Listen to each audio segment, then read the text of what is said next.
अस्सलाम वालेकुम everyone, welcome back to my channel. कैसे हैं आप लोग? मैं उम्मीद करती हूँ आप लोग सब ठीक ठाक होंगे, खैरियत से होंगे। अल्लाह खुश रखे, आबाद रखे, आपके खानों में, आपके रिस्क में बरकत डाले। आज हम लोग बनाने लगे हैं बहुत ही ज़बरदस्त करेले प्याज, जो कि गर्मियों में बहुत ज़्यादा अच्छे लगते हैं। नॉर्मली घरों में जब करेले बनते हैं वो थोड़े से कड़वे होते हैं, लेकिन आज हम लोग जिस स्टाइल से करेले बनाएंगे वो बिल्कुल भी कड़वे नहीं होंगे, वो बहुत ज़बरदस्त बन के तैयार होंगे। तो ये करेले की रेसिपी हम कैसे बनाएंगे, तो उससे पहले जिसने चैनल को सब्सक्राइब नहीं किया काइंडली जाके सब्सक्राइब करें, बेल के आइकन को लाजमी प्रेस कर दें ताकि आने वाली हर मज़ेदार सी वीडियो का नोटिफिकेशन। तो अभी स्टार्ट करते हैं। तो सबसे पहले हम लोग क्या करेंगे, करेलों को फ्राई कर लेंगे। तो एक पैन में हम लोग थोड़ा ज़्यादा क्वांटिटी में ऑयल डालेंगे और सेम जिस बर्तन में आपने करेले पकाने हैं उसमें हम लोग हाफ़ टेबल स्पून जो चम्मच होता है बड़े वाला वो ऑयल डाल देंगे। तो जितनी आपकी क्वांटिटी है उसके अकॉर्डिंग आप ऑयल डाल सकते हैं। तो एक साइड पे हम लोग प्याज को फ्राई कर लेंगे। तो यहाँ पे प्याज की जो क्वांटिटी है वो थोड़ी ज़्यादा जाएगी। यहाँ पे मैंने रफली जो प्याज है वो काट ली थी, तकरीबन यहाँ पे मेरे पास हाफ़ केजी के करीब प्याज थी, वो मैंने काट ली थी। और दूसरी तरफ जो करेले थे उनको अच्छे से वॉश करके काट लिया था और थोड़ी देर पहले नमक लगा के अच्छे से रख दिया था और बाद में वॉश करके हम लोग इसको यूज़ कर रहे हैं। तो यहाँ पे हम लोग करेले भी फ्राई कर लेंगे और साथ ही साथ पैरेलली हमारी जो प्याज है वो भी फ्राई हो रही है। ये जो करेले बहुत आसानी से बन जाते हैं, बहुत जल्दी बनते हैं और खाने में बहुत ज़बरदस्त बनते हैं। तो बस आपने करेले को इतना फ्राई करना है कि ये बिल्कुल क्रिस्पी हो जाएंगे और इसका जो कड़वाहट है वो बिल्कुल ही ख़त्म हो जाएगी। और प्याज को आपने डार्क ब्राउन नहीं करना, बस हल्का सा सौटे करना है, बस इसका हल्का सा कलर चेंज करना है। आपने ऑयल ज़्यादा इस्तेमाल नहीं करना क्योंकि एंड में हमारे पास जो सब्ज़ी है वो कम है। तो प्याज को फ्राई करते वक्त बस आपने इतना ही करना है कि जो सब्ज़ी है वो थोड़ी सी ऑयली हो जाए।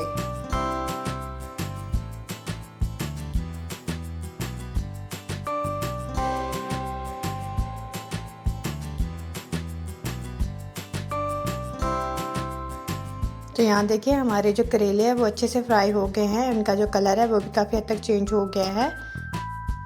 तो इस पॉइंट पे हम लोग क्या करेंगे, करेलों को अलग एक बर्तन में निकाल लेंगे। और ये बहुत ही क्रिस्पी हो गए हैं। अगर आप वैसे भी इसको खाएंगे तो आपको कड़वाहट महसूस नहीं होगी क्योंकि हमने कटिंग के बाद थोड़ी देर पहले इसको नमक लगा के रखा था, तो उससे भी इसकी कड़वाहट निकल गई। और यहाँ देखिए प्याज का जो कलर है वो भी चेंज हो गया और लाइट ब्राउन हो गया है। तो बस करेलों को हम लोग एक प्लेट में ट्रांसफ़र कर लेंगे। ये मेरी अम्मी की रेसिपी है, अम्मी हमेशा इसी रेसिपी के साथ ही करेले बनाती है। तो ये एक बार ज़रूर ट्राई कीजिएगा। मुझे पूरा यकीन है आपके घर में अगर करेले पसंद नहीं किए जाते तो इस रेसिपी से ज़रूर पसंद आएंगे। तो यहाँ देखिए हमने सारे के सारे करेले साइड पे कर लिया और यहाँ पे जो प्याज है वो भी फ्राई हो गई है। तो अभी हम लोगों ने एक मीडियम टमाटर जो है वो ऐड कर दिया है। टमाटर और प्याज को अच्छे से पकाएंगे। अब आपने टमाटर को इतना पकाना है कि अच्छे से सॉफ्ट हो जाए। और दूसरी तरफ हम लोग तैयारी कर लेते हैं मसाले की। तो यहाँ पे मैं दही ले रही हूँ तकरीबन 3 to 4 टेबल स्पून। तो थोड़ा सा पानी ऐड कर देंगे और इसको कवर करके पकने के लिए रख देंगे जब तक कि हमारे जो टमाटर हैं वो सॉफ्ट नहीं होते।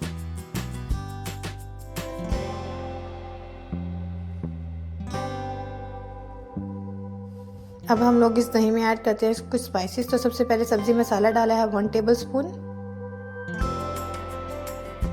हाफ़ टी स्पून यहाँ पे मैंने काली मिर्च डाली है। हाफ़ टी स्पून गरम मसाला पाउडर।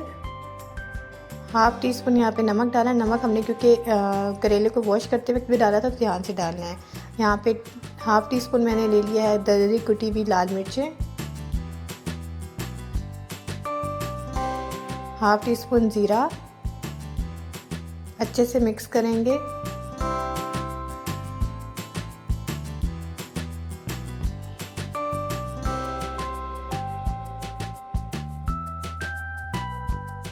अब यहाँ देखें जो टमाटर है वो काफ़ी हद तक सॉफ्ट होना स्टार्ट हो गए हैं और प्याज भी काफ़ी हद तक हमारी फ्राई हो गई है। तो बस स्पैचुला की हेल्प से आपने टमाटर को अच्छे से सॉफ्ट कर लेना है।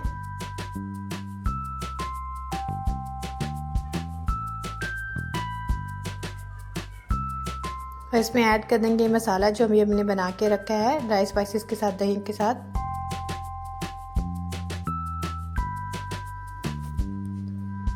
और इसको अच्छे से भूनेंगे। अब जो मसाला है वो जितना अच्छा भुना होगा आपके जो करेले हैं वो उतने ही अच्छे बनेंगे।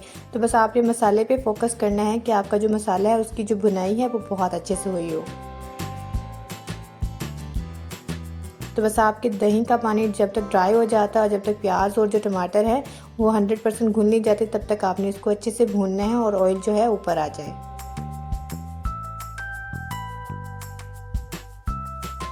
तो यहाँ पे जो मेन काम ही सारा भुनाई का है, तो बस आपने ऑयल ऊपर आने तक का ही वेट करना है। तो अभी हम इसको कवर कर देंगे। तो मैंने कवर करके 5 मिनट के लिए पका लिया था। तो यहाँ देखिए ऑयल ऊपर आ गया है और मसाला बेहतरीन सा भुन गया है और प्याज का कलर है वो काफ़ी हद तक चेंज हो गया, एग्जैक्टली वैसा कलर आ गया जैसे हमारे करेलों का था।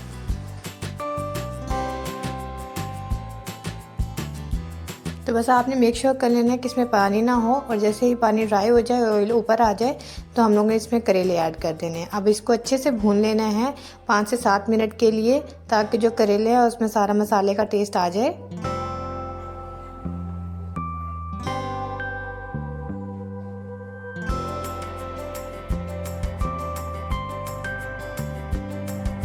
जब तक हम मसाला भून रहे हैं, जिसने अभी तक चैनल को सब्सक्राइब नहीं किया काइंडली जाके सब्सक्राइब करें, बेल के आइकन को लाजमी प्रेस कर दें ताकि आने वाली हर वीडियो का नोटिफिकेशन आपको टाइम से मिलता रहे।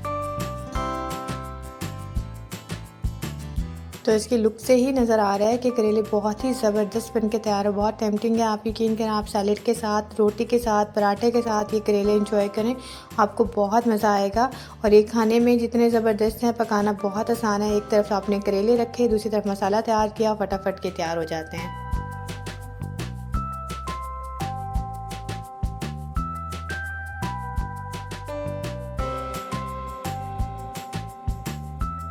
तो यहाँ देखिए करेलों को हम लोगों ने अच्छे से भून लिया है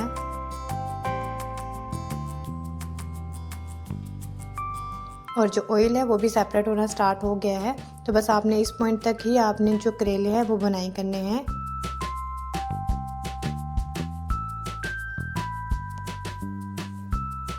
तो अभी हम लोग इसको कवर करेंगे और 5 मिनट के लिए दम पे लगा देंगे। तो यहाँ देखिए 5 मिनट हो गए थे, तो ऑयल सेपरेट हो गया है और हमारी ज़बरदस्ती जो करेलों की बनाई है वो हो चुकी है। तो बस आप इसको सर्व कर सकते हैं रोटी के साथ, पराठे के साथ। तो मज़ेदार से हमारे जो करेले हैं वो रेडी हैं। तो मुझे कमेंट बॉक्स में लाजमी बताइएगा कि आपको ये करेले और प्याज की रेसिपी कैसी लगी। अगर पसंद आई हो तो please like, share and subscribe ज़रूर किया करें और मोटिवेशन के लिए एक अच्छा सा कमेंट ज़रूर कर दिया करें ताकि हौसला अफजाई होती रहे और मेरे व्यूवर्स को मेरी जो वीडियोस हैं वो पसंद आ रहे हैं। तो मिलते हैं एक नई वीडियो में। अपना बहुत सारा ख्याल रखिएगा। अल्लाह हाफिज़, बाय बाय।